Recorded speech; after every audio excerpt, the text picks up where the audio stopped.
چنانچہ ہمارے اکابرین کا تقویٰ صرف کھانے پینے کی حد تک نہیں تھا، پوری زندگی، تقویٰ پوری زندگی پر محیط ہوتا ہے، معاملات میں، معاشرت میں، عبادات میں، ہر چیز میں تقویٰ۔ سیدنا امام اعظم ابو حنیفہ رحمۃ اللہ علیہ، ان کو اللہ رب العزت نے کمال تقویٰ عطا کیا تھا، حیران ہوتے ہیں ان کے تقویٰ کے اوپر۔ واقعی وہ تقویٰ کے معاملے میں اپنے ہم اثر لوگوں سے بازی لے گئے تھے۔ ان کے تقویٰ کا معاملہ سن لیجئے۔ ایک بندہ مسئلہ پوچھنے آیا، حضرت میری بکری گم ہو گئی، بتایا کہ بھئی یہ کر لو، وہ چلا گیا۔ اب دوسرے بندے کو بلا کے پوچھا کہ بکری کی عمر کتنی ہوتی ہے؟ اس نے کہا جی بکری کی عمر ہوتی ہے اتنے سال۔ جتنے سال اس نے کہا اتنے سال بازار سے بکری کا گوشت خرید کر کھانا چھوڑ دیا کہ کہیں یہ وہ چوری کی بکری نہ ہو۔ اللہ اکبر کبیرہ، حیران ہوتے ہیں۔ کپڑے کی دکان تھی، ایک تھان اس میں تھوڑا عیب والا تھا، تو اپنے خادم کو بتا دیا کہ جب کوئی بندہ خریدے تو پہلے دکھانا کہ اس میں یہ عیب ہے، پھر وہ جتنی قیمت پہ خریدنا چاہے خرید لے۔ اس نے کہا جی بہت اچھا۔ اللہ کی شان، ایک دن آپ واپس تشریف لائے تو وہ تھان اپنی جگہ پہ نہیں تھا۔ پوچھا وہ کپڑے کا تھان کیا؟ اس نے کہا جی تھوڑی دیر پہلے بندہ آیا اور خرید کے گیا، تم نے بتایا تھا کہ اس میں عیب ہے؟ اس نے کہا نہیں۔ تو فرمایا کہ اس تھان کی کتنی قیمت؟ جتنی قیمت اس تھان کی بنی تھی پوری کی پوری اللہ کے راستے میں صدقہ کر دی، میرے لیے استعمال کی ضرورت نہیں۔ دکاندار کبھی ایسا بھی کرتا ہے؟ اللہ اکبر۔ اس زمانے میں لوگ مغرب کے وقت دکانیں بند کر دیتے تھے، بجلی تو تھی نہیں، چراغ ہوتے تھے۔ تو امام حنیفہ رحمۃ اللہ علیہ ایک دن ظہر کے بعد دکان بند کر کے آ رہے ہیں۔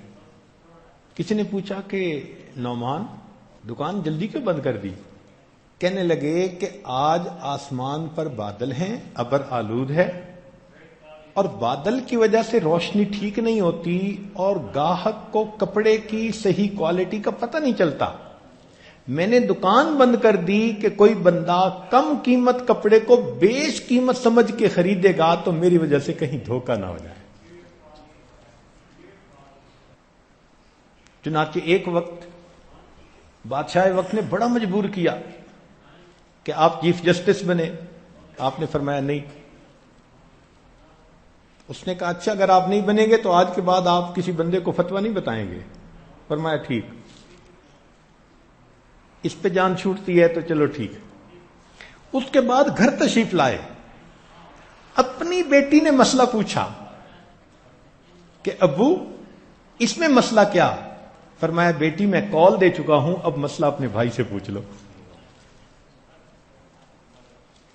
تقویٰ اسے کہتے ہیں۔ ان کی زندگی کے واقعات پڑھیں، حیران ہو جائیں گے کہ وہ کتنا احتیاط فرماتے تھے۔ اللہ اکبر کبیرہ۔ ایک جگہ دھوپ پہ کھڑے ہوئے، چلچلاتی دھوپ، دوپہر کا وقت۔ کسی نے کیوں دھوپ میں کھڑے ہیں؟ میں کسی کا انتظار کر رہا ہوں۔ اس نے کہا اس دیوار کے سائے میں کھڑے ہو جائیں۔ کہنے لگے جس بندے کا یہ گھر ہے اس نے مجھ سے قرضہ لیا ہوا ہے، اب میں اگر اس کی دیوار کے سائے میں کھڑا ہوں گا تو کہیں قرضے کا سود نہ بن جائے کہ میں نے اس قرضے سے نفع پایا۔ یا اللہ۔ اور اسی تقوی کی وجہ سے اللہ رب العزت کی طرف سے ان پر رحمتوں کی انتہا تھی۔ یہ چیز صحابہ رضی اللہ عنہم نے نبی علیہ السلام سے سیکھی۔ سیدنا صدیق اکبر رضی اللہ عنہ کو ایک غلام نے لا کر کچھ کھانے کو دے دیا، کھا لیا۔ بعد میں پتہ چلا کہ اس غلام نے زمانہ جہالت میں کوئی پھونک دم کیا تھا اور ان لوگوں نے اس کو آج اس کی وجہ سے کچھ دیا اور یہ لا کے مجھے کھلا گیا. تو سیدنا صدیق اکبر عنہ بہت پریشان ہوئے، چنانچہ پانی پیا، اتنا پیا کہ قے ہو جائے، قے ہوئی، پھر پانی پیا، ایک دو مرتبہ قے ہوئی مگر تسلی نہیں ہوئی کہ سب کچھ نکلا یا نہیں. پھر اپنے حلق میں انگلی ڈالی قے کرنے کے لیے. جب انگلیاں ڈال ڈال کے قے کر رہے تھے، تکلیف بھی ہو رہی تھی، تو دیکھنے والے نے کہا کہ امیر المومنین اتنی تکلیف پہنچا رہے ہیں. فرمانے لگے اگر مجھے پتا ہوتا کہ اس کھانے کا آخری ذرہ میری جان کے ساتھ نکلے گا میں پھر بھی اسے نکال دیتا. یہ تقوی صحابہ کرام میں تھا. اور وہاں سے پھر یہ اولیاء اللہ کی زندگی میں آیا. اور اس کے بغیر کوئی بندہ متقی بنے بغیر اللہ کا ولی بن نہیں سکتا. ولایت کا نور حاصل کرنا چاہے تو تقوی حاصل کرنا پڑے گا. پہلے وقت میں تو یہ تقوی بہت ہوا کرتا تھا. ہمارے اکابرین متقین تھے. چنانچہ ایک عالم بیٹھے تھے، ان کے پاس ایک بوڑھی عورت آئی. اس نے آ کے مسئلہ پوچھا. کہنے لگی کہ میں چاند کی روشنی میں سوت کاٹ رہی تھی رات کو، وقت کا حاکم گزرا اور اس کے لیے کندیلیں جلائی ہوئی تھیں، روشنی جلائی ہوئی تھی، لوگ آگے پیچھے روشنی لے کے چل رہے تھے. مجھے اس وقت دھیان نہ رہا، جتنی دیر وہ گزرا میں اپنا سوت کاٹتی رہی. اب مجھے احساس ہوا کہ میں نے تو حاکم کی روشنی میں سوت کاٹا، بتاؤ میرے لیے جائز ہے یا میرے لیے حرام ہے؟ تو انہوں نے کہا کہ تیرے لیے جائز نہیں ہے. اب بیٹا حیران کہ ابو نے کیسا فتویٰ دے دیا. تو عورت چلی گئی. اس نے کہا کہ ابو اتنا سخت فتویٰ؟ فرمانے لگے اس عورت کی شان یہی ہے، تو جا کے دیکھ یہ کس گھر کی عورت ہے. امام احمد بن حنبل رحمۃ اللہ نے فرمایا بیٹے کو کہ جا کے دیکھ یہ کس گھر کی عورت ہے. جب پتہ کیا تو بشر حافی رحمۃ اللہ علیہ کی بہن تھی. تو امام احمد بن حنبل رحمۃ اللہ علیہ فرمانے لگے کہ اس کا مسئلہ پوچھنا بتا رہا تھا کہ یہ کسی بڑے گھرانے کی جان ہے. اتنے متقی لوگ ہوا کرتے تھے. اب دیکھیں ایک عورت، بوڑھی عورت، اس پر بھی مسئلہ پوچھ رہی ہے. وہ خود تو چل کے کہیں نہیں نہ گئی، حاکم گزرا تھا، مگر حاکم کی روشنی سے ہم نے فائدہ لیا. اب بتاؤ یا اللہ. ہمارے قریب کے زمانے میں حضرت مرزا مظہر جانا رحمت اللہ علیہ بہت متقی، کھانے پینے میں بہت محتاط. ایک مرتبہ ایک آدمی انگور لے کے آیا. حضرت نے ایک انگور توڑا، منہ تک لائے اور پھر واپس رکھ دیا. اس نے کہ حضرت کھائیں. حضرت نہیں، میں نہیں کھاؤں گا. حضرت میں نے خریدے ہیں، آپ کھائیے. فرمان گیا نہیں میں نہیں کھاؤں گا. حضرت کیوں نہیں کھائیں گے؟ فرمان لگے اس لیے کہ مجھے اس میں سے مردوں کی بو آ رہی ہے. وہ بڑا حیران ہوا کہ انگور میں سے مردوں کی بو آ رہی ہے. اس نے کہا حضرت میں نے تو خریدے ہیں ایک بندے سے. تو میں نہیں کھاؤں گا. اب وہ بندہ اٹھا اور گیا اس کے پاس جہاں سے اس نے انگور خریدے تھے کہ بھئی یہ انگور تم نے کہاں سے لیے؟ اس نے کہا ایک بندے نے اگائے ہوئے ہیں، وہ آتا ہے اور بیچ جاتا ہے، میں خرید لیتا ہوں. وہ بندہ کون؟ جب پتہ کیا تو اس بندے نے قبرستان کی زمین پر ناجائز قبضہ کر کے وہاں بیلیں لگائی ہوئی تھی. وہاں اگنے والی بیل کے انگور سے انہوں نے محسوس کر لیا کہ یہ مردے کی بو آ رہی. اتنا اس وقت ان کی بصیرت ہوتی تھی، کشف تیز ہوتا تھا. حضرت غلام علی دہلوی رحمت اللہ علیہ، مرزا مظہر جانا رحمت اللہ علیہ کے بہت اجل خلیفہ، فرماتے ہیں کہ میں ایک مرتبہ کسی دعوت میں چلا گیا اور اس دعوت میں مشتبہ لقمہ میرے منہ میں آ گیا، تو آنے سے میری کیفیات ساری کی ساری دب گئیں، قبض کی کیفیت طاری ہو گئی۔ کئی دن میں کوشش کرتا رہا مگر کیفیات دوبارہ بحال نہ ہوئی۔ میں اپنے شیخ مرزا مظہر جان رحمۃ اللہ علیہ کی خدمت میں حاضر ہوا۔ میں نے کہا حضرت اس طرح مشتبہ کھانا کھا لیا اور مجھے بعد میں احساس ہوا میری کیفیات جو ہیں وہ دب گئی ہیں۔ حضرت نے فرمایا کہ روزانہ میرے پاس آیا کرو، میں تمہارے اوپر خصوصی توجہ ڈالوں گا۔ فرماتے ہیں ایک مرتبہ مشتبہ کھانا کھانے کا وبال یہ تھا کہ میں 40 دن ان کی صحبت میں گیا۔ حضرت ایسی توجہ ڈالتے تھے، ہاتھی پہ ڈالتے تو برداشت نہ کر سکتا۔ اس کے بعد اس لقمے کی ظلمت میرے سینے سے دور ہوئی، 40 دن کے بعد۔ ہم نے کبھی کھانا کھاتے ہوئے دیکھا؟ یہ کھانا آیا کہاں سے ہے؟ حالانکہ یہ فرض ہے، شریعت میں فرض ہے کہ کھانا کھانے سے پہلے دیکھے یہ حلال ہے یا حرام ہے، یہ فرض ہے بندے پہ۔ ہمارے گھروں میں ہوتا ہے ٹریش کین، جو چیز ہے اس کے اندر ڈال دو۔ آج ہم نے پیٹ کو ایسا بنا لیا، ادھر کی چیز بھی ڈال لو اور ادھر کی چیز بھی ڈال لو، اور یہ نہیں سوچتے کہ اگر چیز دوسرے کی ہے پیٹ تو اپنا ہے نا، اور اس کا نقصان تو اپنے کو ہوگا۔ اس لیے کھانے پینے میں بہت احتیاط کرنے کی ضرورت ہے۔ حضرت مولانا احمد علی لاہوری رحمۃ اللہ علیہ فرمایا کرتے تھے کہ میرے پاس کوئی شخص 40 دن قیام کرے، میرے پاس کوئی شخص 40 دن قیام کرے اور اس قیام میں وہ کھانا میری مرضی کا کھائے، 40 دن قیام کرے اور 40 دن میں کھانا میری مرضی کا کھائے، اب اگر اس کے سینے میں ولایت کا نور نہ آئے تو میرا نام بدل دے۔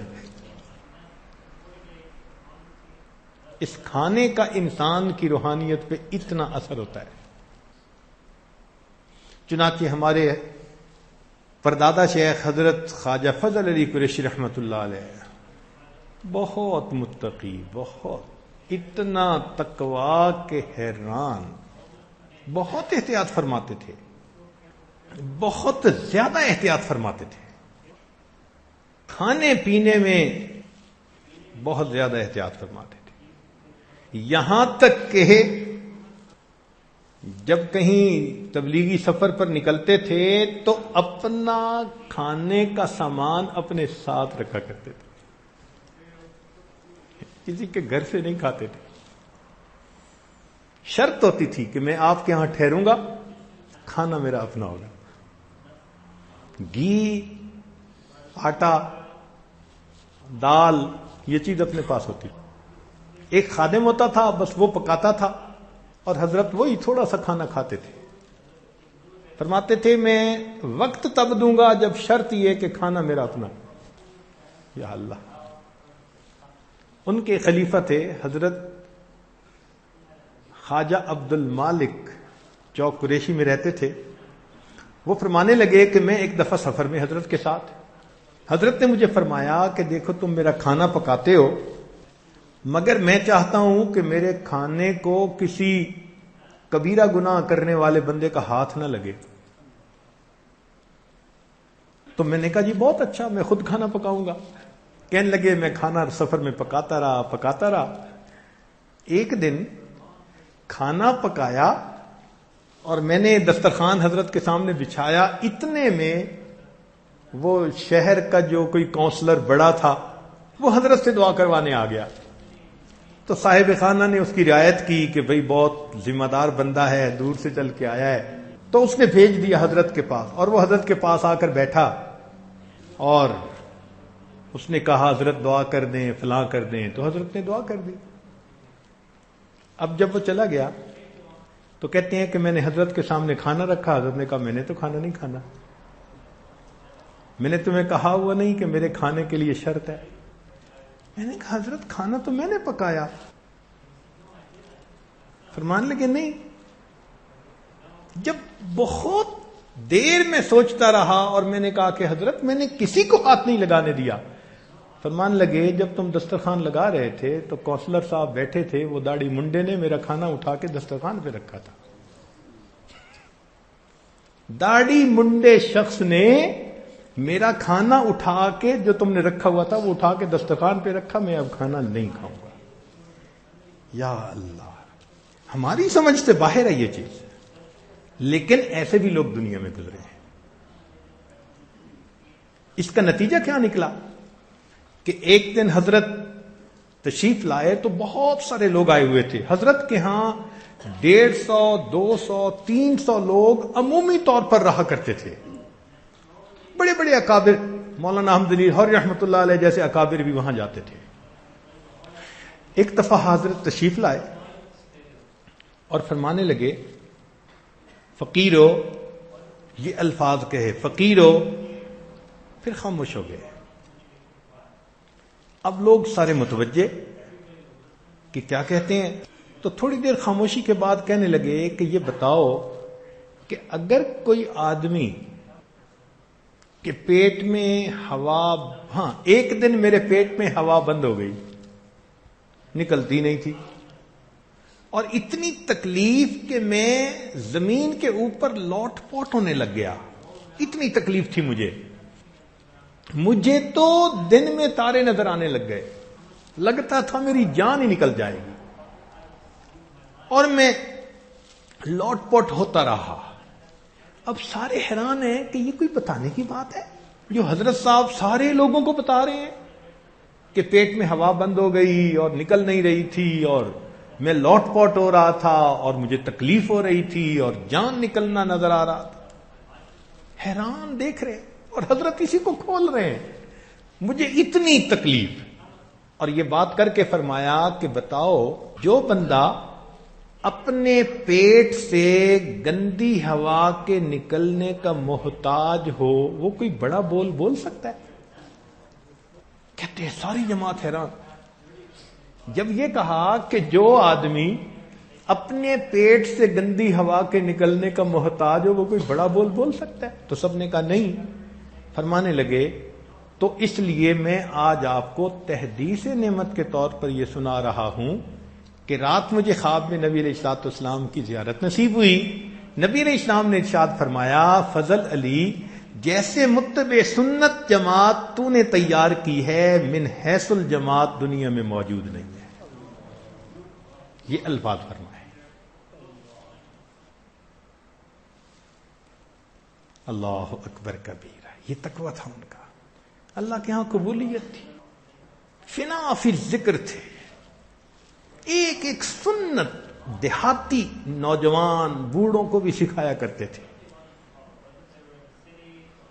سنت کا اہتمام اتنا تھا کہ ایک نابینا حافظ صاحب ان کے ہاں ٹھہرے ہوئے تھے. جیسے بہت سارے لوگ آتے ہیں تو خانقاہ میں ٹھہرتے ہیں, مدتوں سے ٹھہرے ہوئے تھے.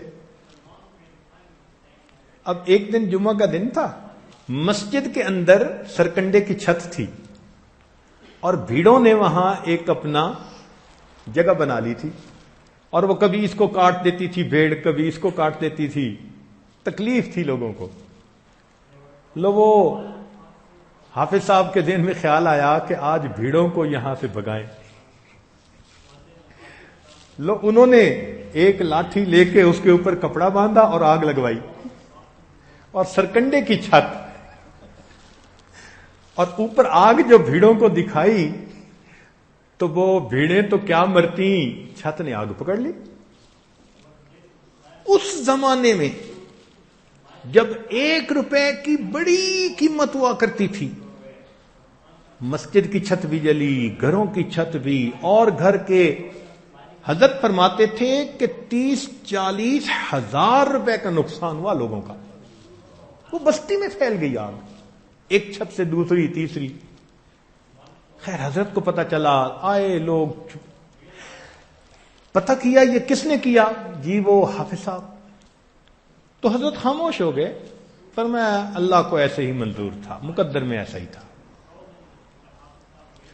تیسرا دن ہوا تو ایک آدمی بیٹا ہوا اور وہ مٹھائی لے کے آیا. حضرت میرے ہاں بیٹا ہوا اور میں خوشی کی وجہ سے ان سب سالکین کے لیے مٹھائی لایا ہوں. تو حضرت نے وہ مٹھائی لوگوں میں بھی تقسیم کی اور اس میں حافظ صاحب کو پوچھا وہ کدھر ہیں بھائی؟ ان کو تو نظر نہیں آ رہے. حضرت نے ان کی مٹھائی اپنی چادر کے کونے میں باندھ لی.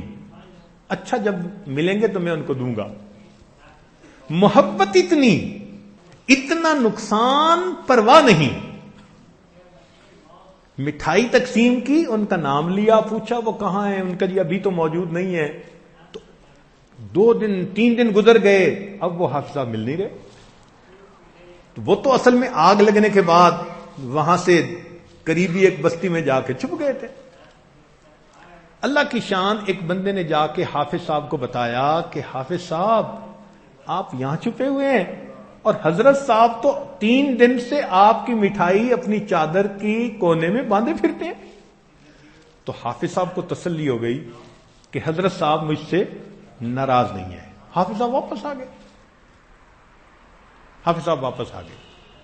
حضرت نے ان کو مٹھائی دی. وقت گزرتا گیا، 1 سال 2 سال اور گزر گئے، اسی محبت پیار کے ساتھ رہے. ایک پھر جمعہ کا دن تھا. اس دن حافظ صاحب کو کیا خیال آیا کہ داڑھی کے بال کچھ ذرا بڑے ہیں کچھ چھوٹے ہیں، میں برابر کر لوں. اب وہ نظر ان کی بالکل بند تو نہیں تھی، کچھ تھوڑی تھوڑی تھی لیکن نابینا کہتے تھے لوگ ان کو. اب وہ خود اپنی داڑھی کو برابر کرنے لگے تو کرتے کرتے داڑھی کو ایک مشت سے چھوٹا کر بیٹھے.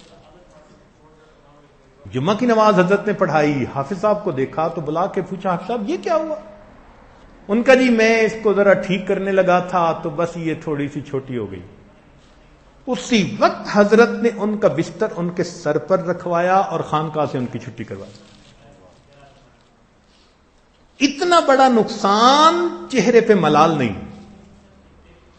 سنت کے بارے میں اگر اونچ نیچ ہوئی تو اسی وقت خانقاہ سے دھکا دے دیا، جاؤ پھر تم آئے کس لیے ہو یہاں پر. اتنی سنت کی اتباع ہوتی تھی.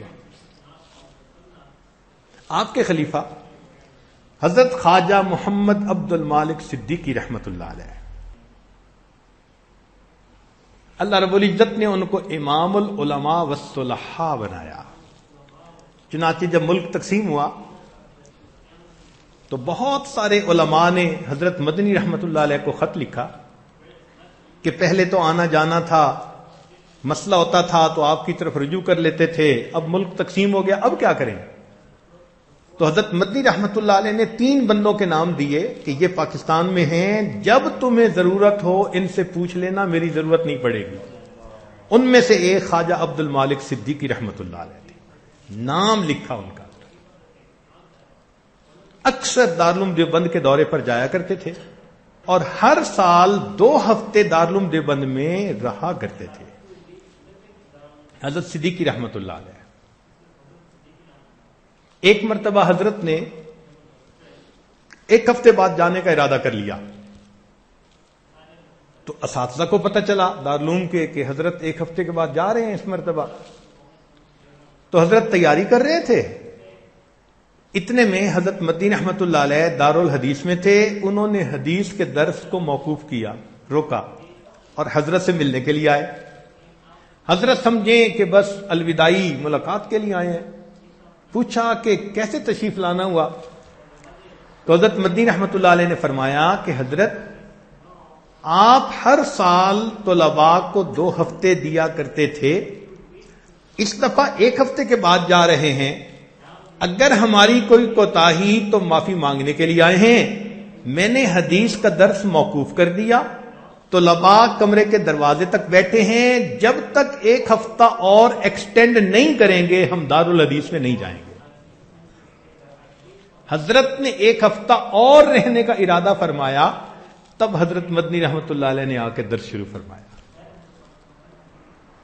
حضرت مفتی کفایت اللہ رحمت اللہ علیہ طلباء کو درس دے رہے ہیں.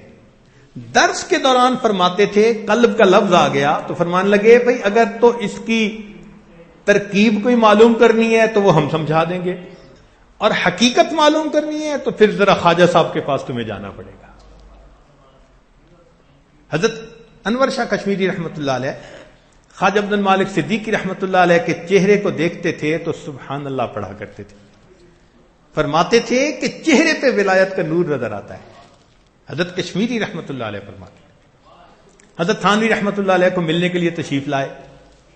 حضرت تھانوی رحمۃ اللہ علیہ کی عادت مبارکہ تھی کہ کوئی بھی آ جاتا اپنے معمول کو چھوڑتے نہیں تھے.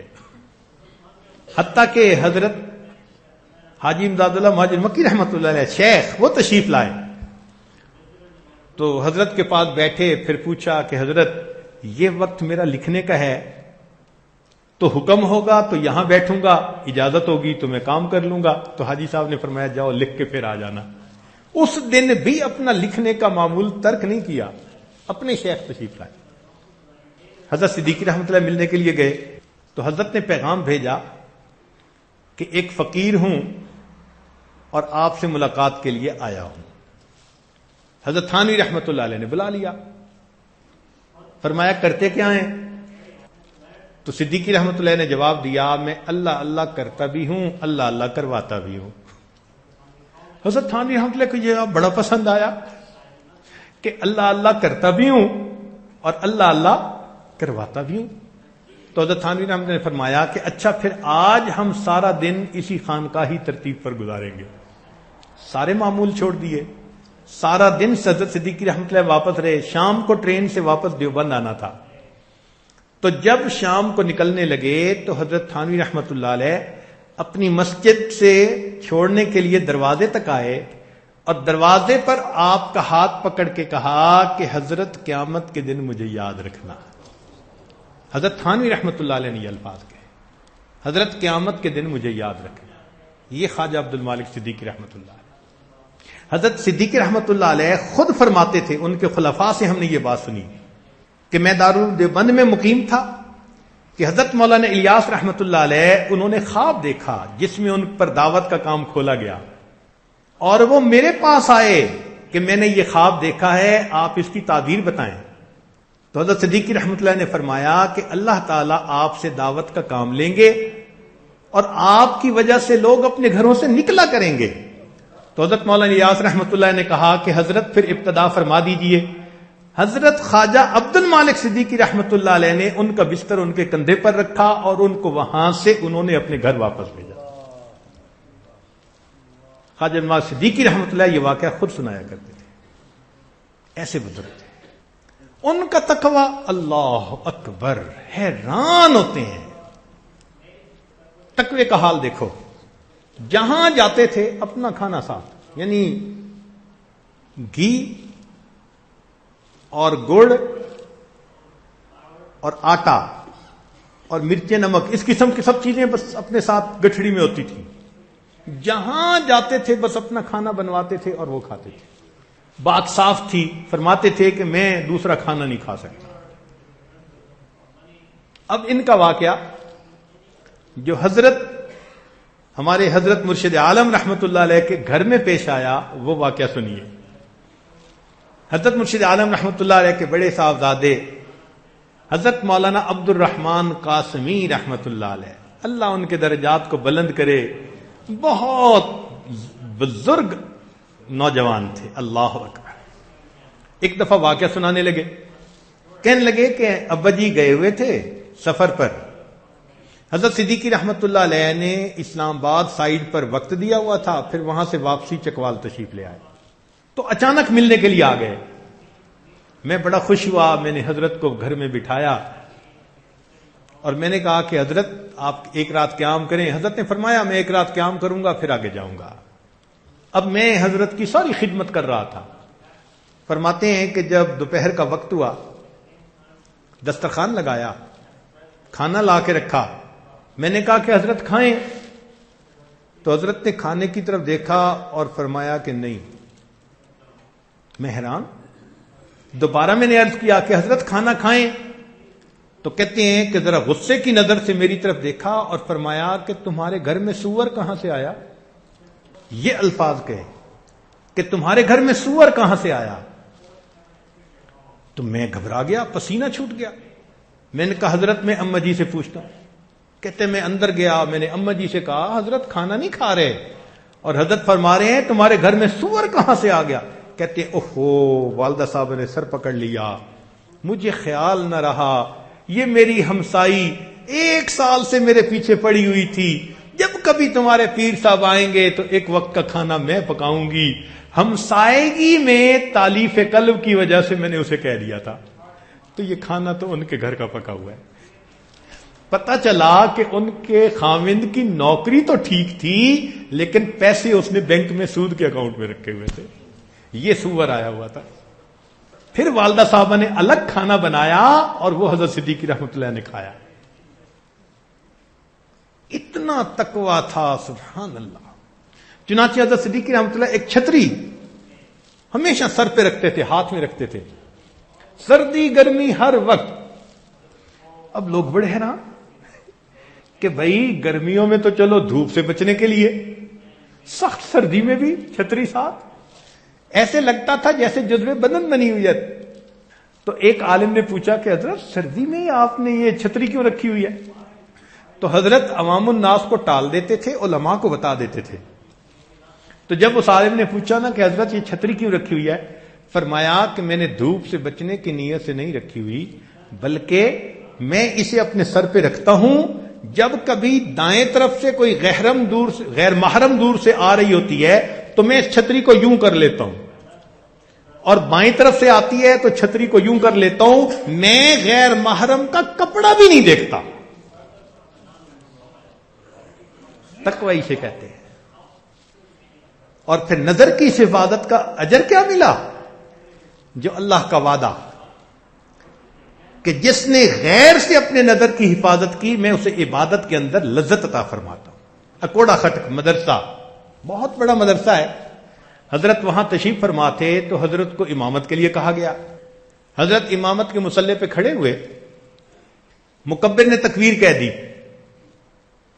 اور تکبیر کے تھوڑے سے وقفے کے بعد حضرت نے تحریمہ باندھی۔ اب علماء ساتھ تھے، چونکہ حضرت کے تقریباً 300 خلفاء سارے کے سارے مفتی، علماء، قراء، محتمم حضرات ہوتے تھے، اس لیے امام العلماء کہا جاتا تھا۔ تو علماء کا مجمع تھا۔ تو ایک عالم نے پوچھا کہ حضرت وہ اقامت جب کہی گئی تو اس کے کچھ دیر کے بعد آپ نے تحریمہ باندھی، طبیعت ٹھیک تھی، خیریت تھی؟ تو حضرت نے فرمایا ہاں مولانا، آپ مولوی لوگ ہیں، آپ لوگوں کی کیفیت تو ہر وقت بنی ہوئی ہوتی ہے، میں تو فقیر آدمی ہوں، مصلی پہ کھڑا ہوتا ہوں، جب تک سامنے بیت اللہ نظر نہیں آتا میں تکبیر کی نیت نہیں باندھا کرتا، میں نماز کی نیت نہیں باندھا کرتا۔ اللہ اکبر۔ غیر محرم سے نظر بچانے کے یہ انعام ملا، اللہ نماز کے اندر ایسی کیفیت دے دیتے تھے۔ تو یہ تقوی ولایت کے حصول کے لیے شرط ہے۔ ہم بھی اگر چاہتے ہیں کہ ہمارے دل میں ولایت کا نور آئے تو پھر ہمیں بھی اس کا خیال رکھنا پڑے گا۔ کسی پل سے پانی گزرتا ہے، یہ تقوی میں اختیار کرنا پڑے گا، جتنا زیادہ کریں گے اتنا زیادہ ولایت کے درجات، کھانے میں، پینے میں، معاملات میں، ہر چیز میں۔ ابراہیم ادم رحمۃ اللہ علیہ اپنا واقعہ لکھتے ہیں، فرماتے ہیں کہ میں ایک رات مسجد میں تھا اور میرے پاس کوئی بستر نہیں تھا، تو ایک صف کے اندر میں لپٹ گیا، صف کے اندر۔ اب میں رات کو سویا ہوا تھا تو اچانک کچھ بزرگ آئے مسجد کے اندر، انہوں نے آ کے مجلس شروع کی۔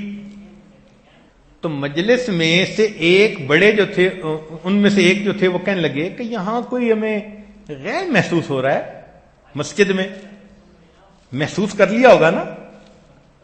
تو جو ان کا بڑا تھا وہ کہنے لگے ہاں یہ ادم کا بچہ سویا ہوا ہے اور یہ ولایت کا متلاشی ہے، اور اس کو ولایت کیسے مل سکتی ہے؟ اس نے فلاں بندے کی کھجور بغیر اجازت کے کھائی ہوئی ہے۔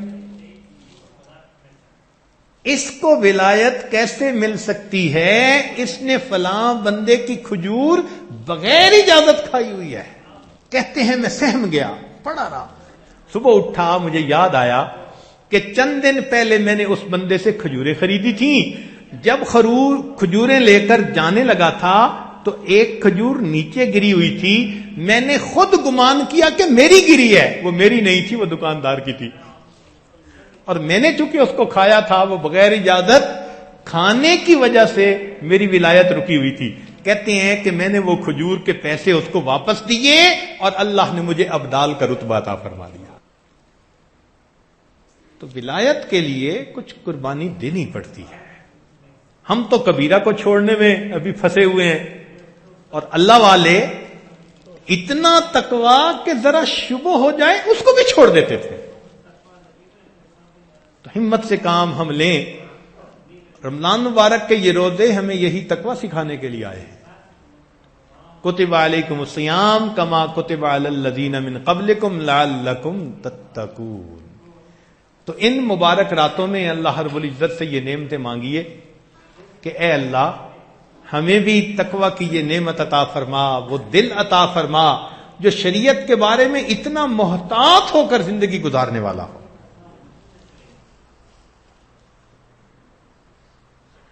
چنانچہ ہمارے اکابرین، بات عجیب ہے لیکن کرتا ہوں،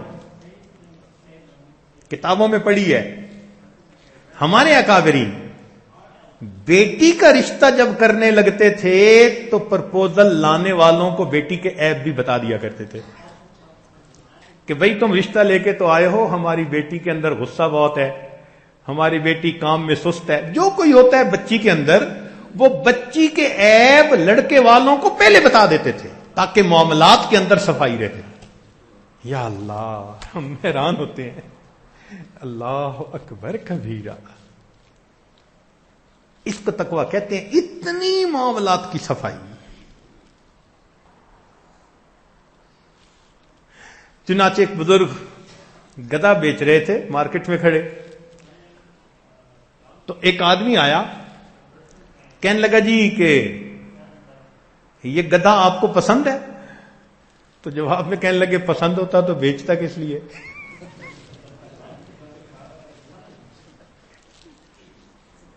خرید و فروخت کے اندر بھی اتنی سچائی ہوتی تھی۔ اللہ، یہ دین کیا حسین ہے، کتنا خوبصورت ہے۔ ہم سب اگر دین پر عمل کرنے لگ جائیں تو اللہ کی قسم جنت کا مزہ آنے لگ جائے۔ اتنی صفائی معاملات کی، اتنی خیر خواہی ایک دوسرے کی، اللہ اکبر کبیرہ۔ حضرت ابو درداء رضی اللہ تعالیٰ عنہ، وفات کا وقت قریب تھا، طبیعت ذرا خراب تھی، تو اپنے اونٹ کے قریب سے گزرے ابو درداء رضی اللہ تعالیٰ عنہ۔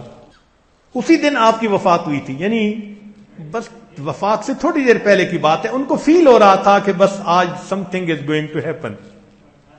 تو اپنے اونٹ کے قریب کھڑے ہوئے تو اونٹ کو کہنے لگے کہ مجھے امید ہے تم قیامت کے دن مجھ سے جھگڑا نہیں کرو گے، میں نے تمہاری طاقت سے زیادہ کبھی تم پر بوجھ نہیں ڈالا۔ اپنے اونٹ کو کہا۔ یا اللہ، کیسے حضرات تھے! یہ دین مومن کو کیسا بنا دیتا ہے، کیسا صاف ستھرا زندگی گزارنے والا۔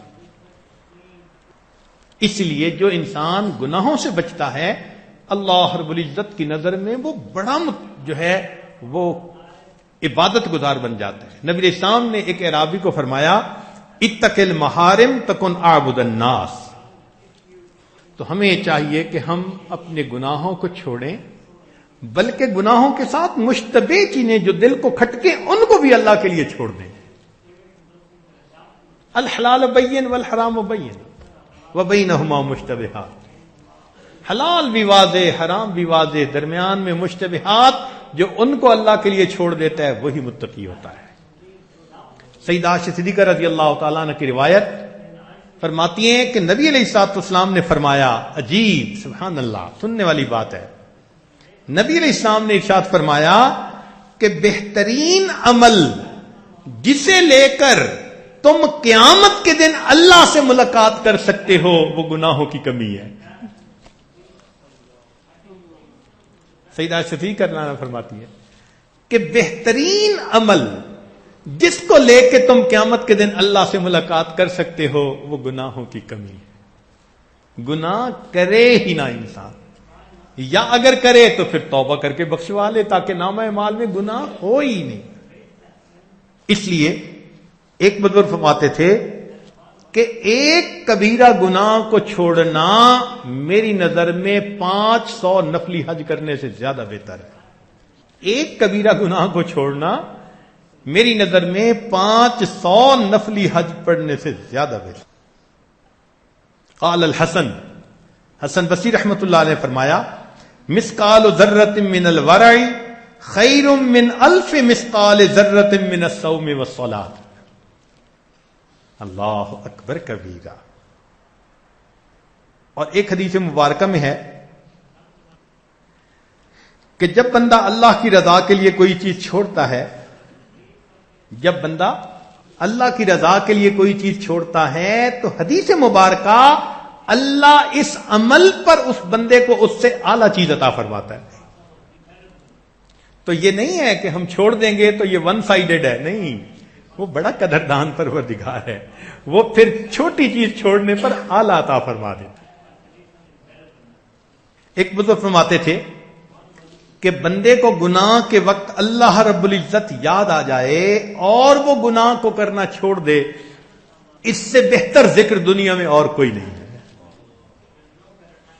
بندے کو گناہ کرتے وقت اللہ یاد آئے اور وہ اللہ کی وجہ سے گناہ کو کرنا چھوڑ دے تو اس سے بہتر ذکر اور کوئی بھی نہیں۔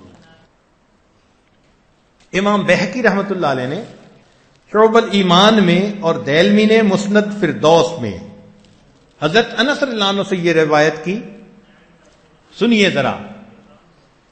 حضرت انس رضی اللہ عنہ روایت کرتے ہیں، فرماتے ہیں رکعتان من رجل ورع افضل من الف رکعت من مخلط۔ متقی آدمی کی 2 رکعت نماز اللہ کے نزدیک غیر متقی بندے کی 1000 رکعت سے زیادہ فضیلت رکھتی ہے۔ ایسا متقی بندہ 2 رکعت اگر پڑھ لیتا ہے تو اس کی 2 رکعت اللہ کے نزدیک غیر متقی کی 1000 رکعت پر بھاری ہوا کرتی ہے۔ اس لیے انس رضی اللہ عنہ ایک بات فرماتے تھے کہ جس میں اتنا بھی تقوی نہ ہو کہ تنہائی میں نافرمانی سے بچے، وہ جو چاہے کرے، اللہ کو اس کے کسی عمل کی پرواہ نہیں ہے۔ انس رضی اللہ عنہ فرماتے تھے کہ جس شخص کے اندر اتنا بھی تقویت نہ ہو کہ وہ تنہائی میں گناہ سے بچ سکے، فرماتے تھے کہ وہ جو چاہے کرے، اللہ کو اس کے کسی عمل کی کوئی پرواہ نہیں۔ اس لیے آج کی اس مجلس کا نچوڑ یہی کہ ہم دل میں یہ عہد کریں کہ اے مولا، آج تک ہم سے جو کوتاہیاں ہوئیں آپ معاف فرما دیجئے، آئندہ ہم گناہ سے بھی بچیں گے، گناہ کے موقعوں سے بھی بچیں گے، حرام سے بھی بچیں گے، مشتبہ چیزوں سے بھی بچیں گے۔ اے اللہ اس معاملے میں آپ ہماری مدد فرمائیے۔ وآخر دعوانا ان الحمد للہ رب العالمین۔